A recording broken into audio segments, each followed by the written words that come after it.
الصبح بدا من طلعته. حضرت حبیب اجمی ایک بزرگ تھے، ان کے پاس ایک شخص اکثر آتا تھا، بڑا مالدار تھا، ایک ہی بیٹی تھی، وہ بھی ٹانگوں سے معذور تھی. تو آپ اکثر اس کو کہتے کہ تو توبہ کر، اللہ کی بارگاہ میں رجوع کر. ایک وقت ایسا آتا ہے کہ پھر انسان کا جب کوئی اپنا نہیں رہتا پھر اسے مصلی یاد آتا ہے، لیکن اگر مصلی کی عادت بچپن سے پڑ جائے نا تو پھر ذرا آسان ہوتا ہے اللہ سے دل لگانا. وہ اکثر آپ اس کو کہتے کہ ٹھیک ہو جائے، ایک ہی تو بیٹی ہے، وہ بھی بیچاری معذور ہے، تو کہاں دولت لے جائے. آج کرتا ہوں، ہم تاریخیں دیتے رہتے ہیں نا اللہ تعالیٰ کو معاذ اللہ کہ رمضان سے میں نے نیک ہو جانا ہے، عمرہ کر کے آؤں گا تو پھر میں پکا نمازی ہوں. خدا کے بندو، کس نے تجھے بتایا کہ رمضان تک تو زندہ رہے گا؟ کس نے خبر کی کہ عمرہ کرنے تک تو بچے گا؟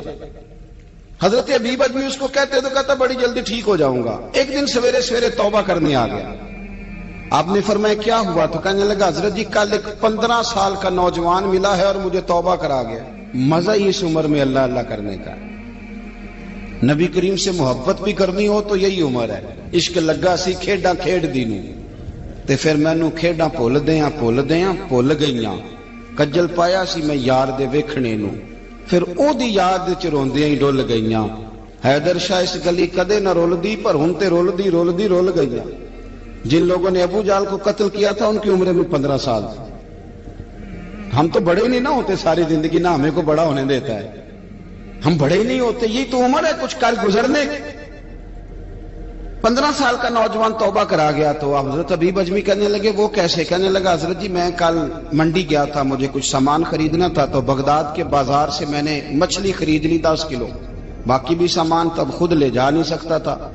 تو مزدور آپ کو پتہ ہے بیچارے آج بھی سڑکوں پہ بیٹھے ہیں. تو مزدور بیٹھے تھے تو ان میں ایک نوجوان 14-15 سال کا، چہرے پہ بڑی روشنی. میں نے اس کو کہا بیٹے مزدوری کرو گے؟ کہنے لگا حضور مزدوری بھی کرتا ہوں، پڑھائی بھی کرتا ہوں، اور جو اللہ کو منظور ہو اس کی عبادت بھی کرتا ہوں. میں نے اسے کہا کہ یہ میرا سامان ہے فلان جگہ پہنچانا، کیا لوگے؟ کہنے لگا 3 دینار مزدوری. سودا طے ہو گیا، اس نے سامان اٹھا لیا. کہتے ہیں رستے میں ظہر کا وقت ہو گیا. کہنے لگا چچا اگر اجازت دو تو نماز پڑھ لوں. 15 سال کا جوان. کہتے میں رکھ کے نا وہاں سامان تو پھٹے پہ بیٹھ گیا، وہ نماز پڑھنے چلا گیا. باقی لوگ دیر سے آئے، وہ بچہ جلدی آ گیا. میں نے کہا بیٹے آپ جلدی آ گئے؟ کہنے لگے نفل چھوڑ دیے. آپ یہی نہ سمجھ لیں کہ کام چور ہے، میں بعد میں پڑھ لوں گا. کہتے ہیں وہ دوپہر کا وقت، رمضان بھی نہیں تھا. میں اس بچے کو نوجوان گھر لے گیا اور میں نے اپنی بیوی سے کہا کہ بڑا نیک ہے، نمازی ہے.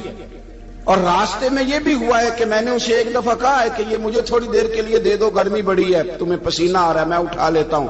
کہنے لگا نہیں چچا میں رزق حلال کھاتا ہوں، اگر آپ اٹھائیں گے تو میں 3 دینار مزدوری پوری نہیں لوں گا، پھر پیسے کم کروں گا. میں نے طے کیا ہے کہ اٹھاؤں گا. تو کہتے ہیں میں نے اپنی بیوی کو بتایا تو بڑی متاثر ہوئی. کہنے لگی دوپہر کا کھانا پک گیا، اسے کو روٹی کھا لے.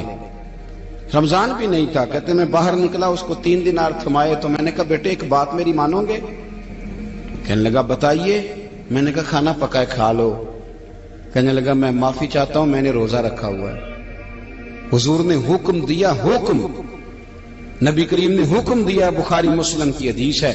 فرمایا نوجوانوں اگر تمہارے پاس طاقت ہے تو نکاح کر لو ورنہ روزے رکھو. حکم دیا، یا نکاح اور یا روزے، یہ سرکار کا حکم ہے. بھائی نفلی روزہ نفس کی قوتوں کو کچلتا ہے، انسان میں نورانیت اور روحانیت لاتا ہے. کہتے وہ کہنے لگا میں نے روزہ رکھا ہے. میں اور متاثر ہو گیا. میں نے کہا اب کیا کرو گے؟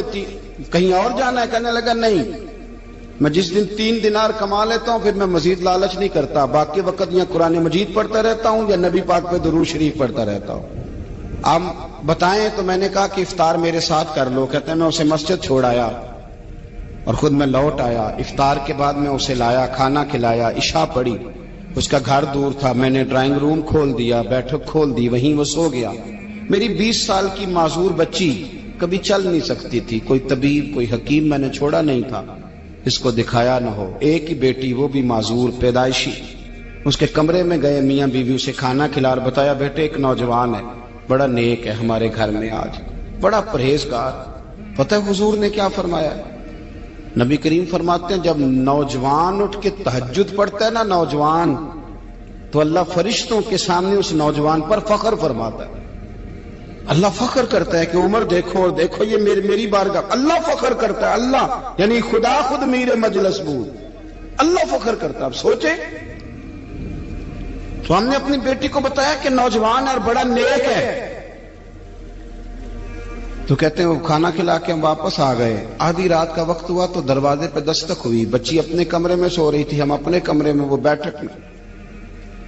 گھبرا کے اٹھے کہ اس وقت کون ہے دروازے پہ؟ تو بیٹی کہنے لگی ابا دروازہ تو کھولنا. کہتے ہیں دروازہ کھولا تو 20 سال ہو گئے تھے بیٹی کو، کبھی اس نے چل کے نہیں دکھایا تھا، کبھی دوڑ کے ادھر جاتی کبھی ادھر آتی. کہتی الحمدللہ اللہ نے میری ٹانگیں ٹھیک کر دی. ہم دونوں رونے لگے، اے اللہ تو کتنا کریم ہے، کیسے ہوا بیٹے سارا کچھ؟ بیٹی کہنے لگی ابا آپ نے کہا تھا نا کہ نیک نوجوان آیا ہے، تو میرے دل میں خیال آیا اللہ اگر واقعی نیک ہے تو اس کے صدقے مجھے شفا ہی دے دے. یا ایھا الذین آمنوا اتقوا اللہ وابتغوا الیہ الوسیلہ. تو کہنے لگی ابھی میری دعا بھی پوری نہیں ہوئی تو رب کریم نے فضل کیا ہے اور مجھے شفا عطا کر دی. کہتے ہم دوڑ کے اس کے کمرے میں گئے اور جب ہم نے ہاتھ رکھا تو دروازہ پہلے سے کھلا تھا. ایک خط چھوڑ گیا تھا. آج کل کے پیر کی کرامت ہوتی تو فیس بک پہ دے دیتا، باقیوں کو بھی ذرا پتہ چلے. کہتے ہیں وہ خط چھوڑ گیا اپنے بستر پہ کہ اگر تم لوگوں کو مجھ سے محبت ہو گئی ہے تو میرے پیچھے نہ دوڑنا، اس رب کی بارگاہ میں جھکنا جس رب نے میرے اوپر بھی فضل فرمایا ہے اور آپ پر بھی کرم فرمایا. میرے نوجوان دوستو، یہ جو بچپنا ہمیں لوگ کہتے ہیں نا ابھی بچے ہو، ابھی جب آپ بالغ ہو گئے تو نماز فرض ہو گئی، سچ بولنا ضروری ہو گیا، رزق حلال کھانا ضروری ہو گیا.